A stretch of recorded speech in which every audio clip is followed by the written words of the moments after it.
Hey guys, Kev here, and I'm going to do a lickety-splickety disassembly. I didn't mean for that to rhyme. A quick disassembly of this knife right here. This is the Golden Design Standard, and I got this on pre-order. It's very, very cool. I have a couple things that I want to see if I can take care of by disassembling it. The design is fantastic. The action so far is fantastic. I wish the lock bar access was cut back, but I knew that going in from the prototype, and it is okay. It works. The issues I have currently are I have a little bit of lock stick. A little bit. And I'm hoping it's mostly just from oil on the lock bar on the lock bar.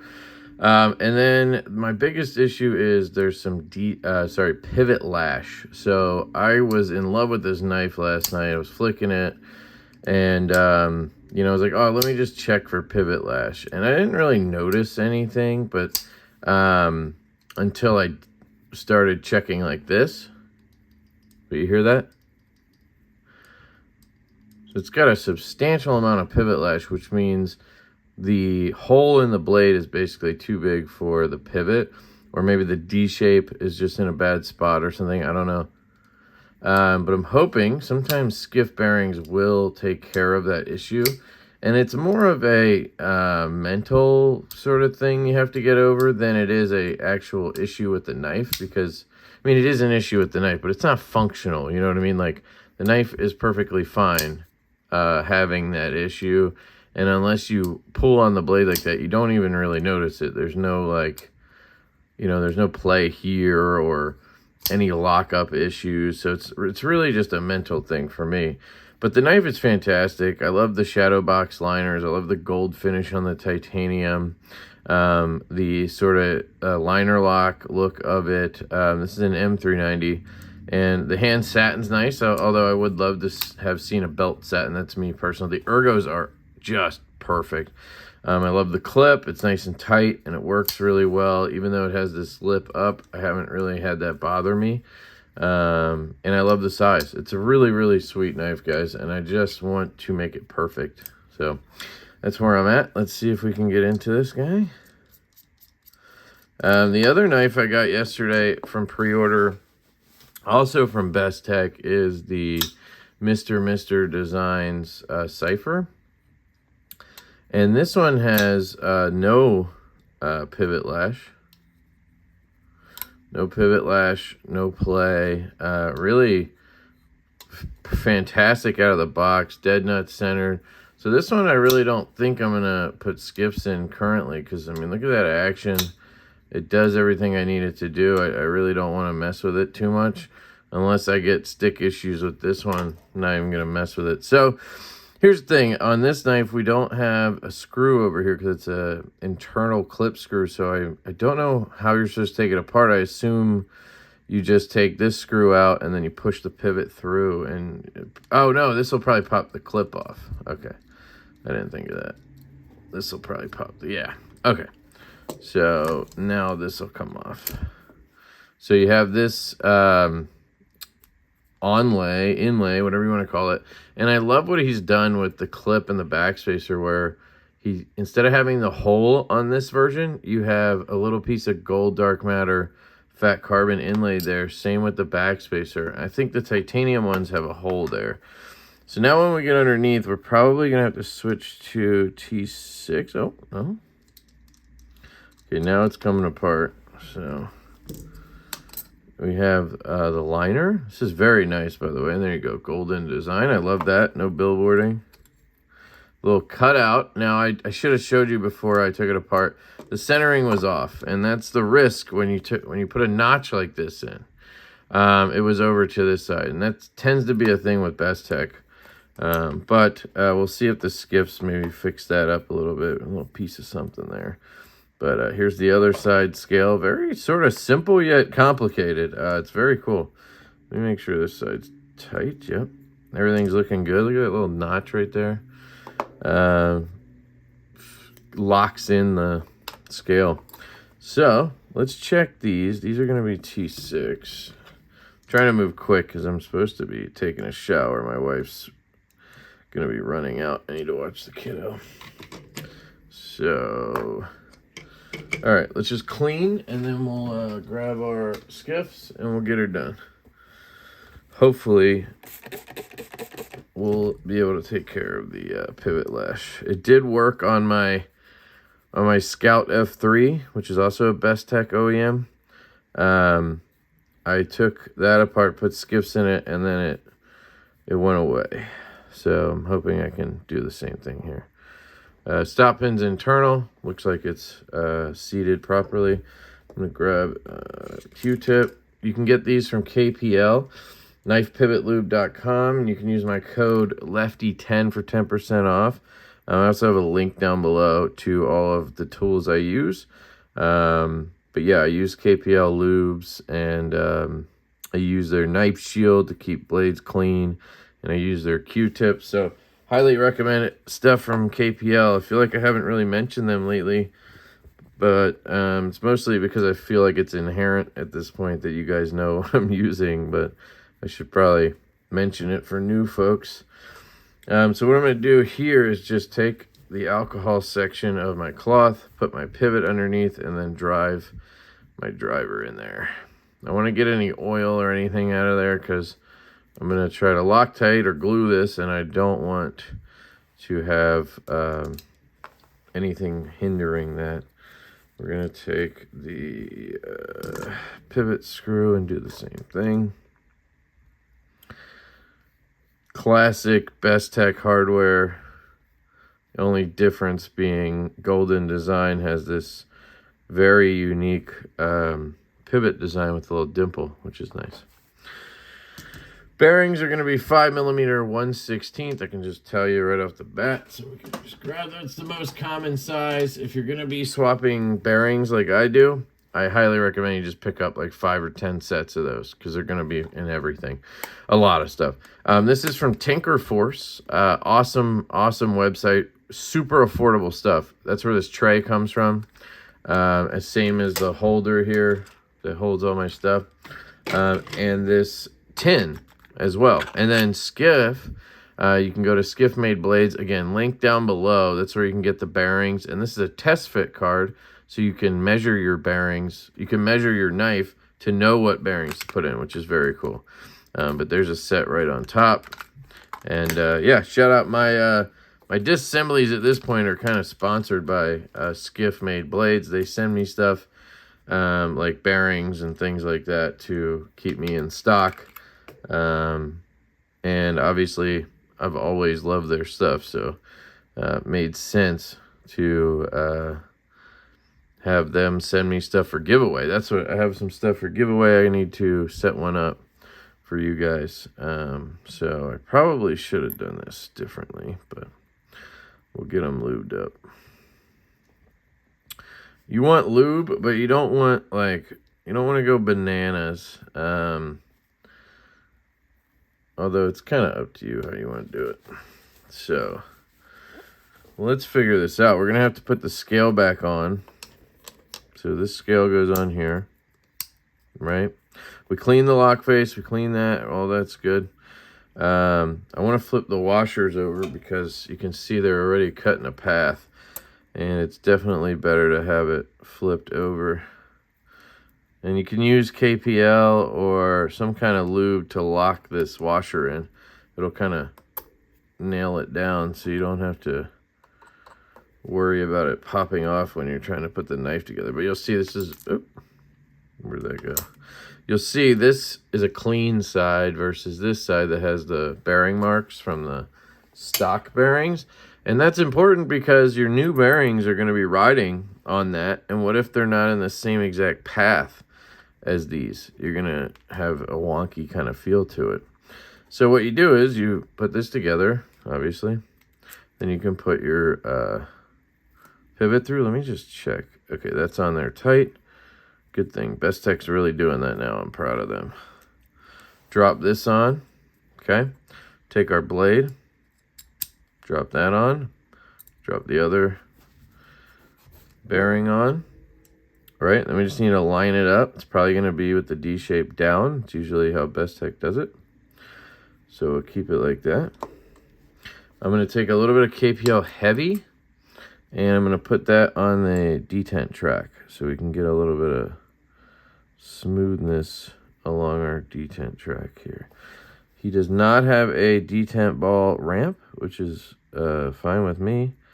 I'm not the biggest proponent of those if you've watched the channel. So now we get this guy on. Nice. I like liner locks because you can kind of get the liner on like this, and then you can move things around. So now I can lock everything down without too much trouble. Now I need that screw that was right here. Just making sure everything else is in place. Looks like hardware is titanium. So I want to make sure that's tight. But I'm trying to be careful not to let go up here because I'm going to kind of disperse the pressure. I don't want to do that. So to pop this on, I'm going to go ahead and put my pivot in just to get everything kind of locked in place. I should have probably shut the knife when I did this, but we should be good. We'll double check, obviously. Now I can let go because there's pressure here and pressure there.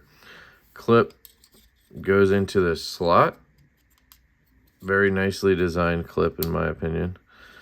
And then goes through here. And you can see that centering already is still off. So that's going to be on you. If you want that perfectly centered, you're probably going to have a loose pivot. So, oh yeah, that's snappy. And then action is just as good. Oh, what happened there?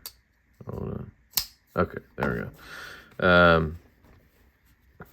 So let me just check everything else.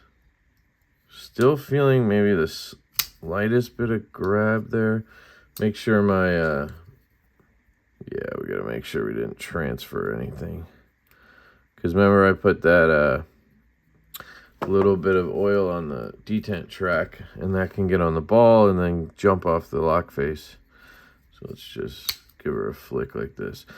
It's got a good detent. It's an interesting detent. It's good, but it isn't a snappy detent. So it doesn't pop,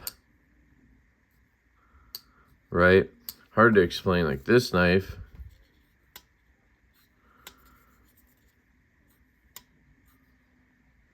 I don't know if you can hear it, kind of pops into place. I don't know. It's hard to explain. This one's more of a rolling detent, and I think it's because of the front flipper. They have to set it, you know, so it works for both. And it does, but it's just a little different. Feels great on a reverse flick to me. Thumb flick's a little harder, but it's mostly because of the angle there. So just making sure here.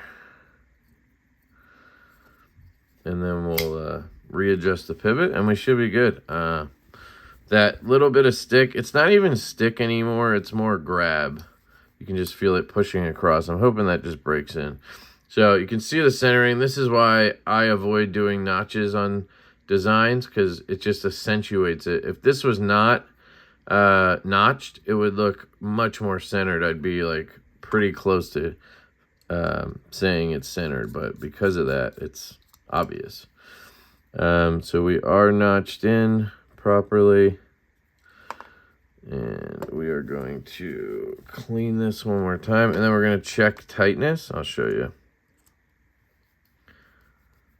Oh, I didn't even check for the pivot lash, so let's do that too. We're going to check. So I'll center it up, and then you can see. So right there would be center, right? But we have play. Not a lot, but we have play, and I prefer no play. So tighten that down. Now we're off, but we're a rock, and we're still swinging shut. So that's all good. Let's see. Yeah, it's still there. Unfortunate. Very unfortunate. It's something that bugs me. Just bugs me. So I'm going to have to just deal with it, I guess. I'm going to glue it so I can put it in my pocket. And then get you guys out of here. Get me out of here. see if I can do this without.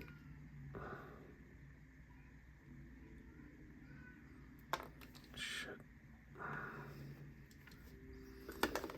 Okay.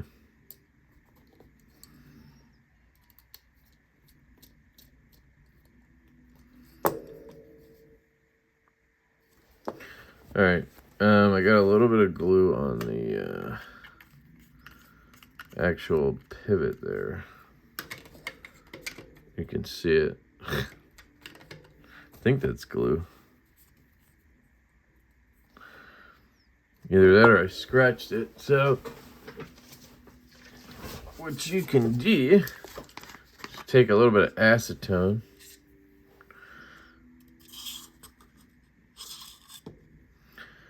And just rub that over any glue, super glue, and then wipe it. Because it kind of melts the glue. It doesn't necessarily clean it, if that makes sense. It'll melt it so that you can wipe it away. But it doesn't actually make it disappear. This should be good. So do a test here after I put the acetone away. You do not want to spill this stuff on anything plastic or silicone or anything. I've made that mistake and it literally melts that kind of stuff.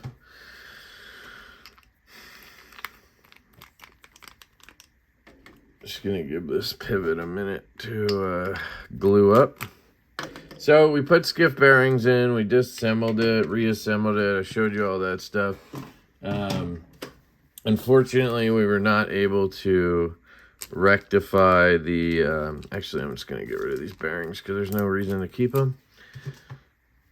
I meant keep them with the knife. If I sell the knife or anything, it's gonna be with Skiffs in it. Didn't change the centering or anything, so.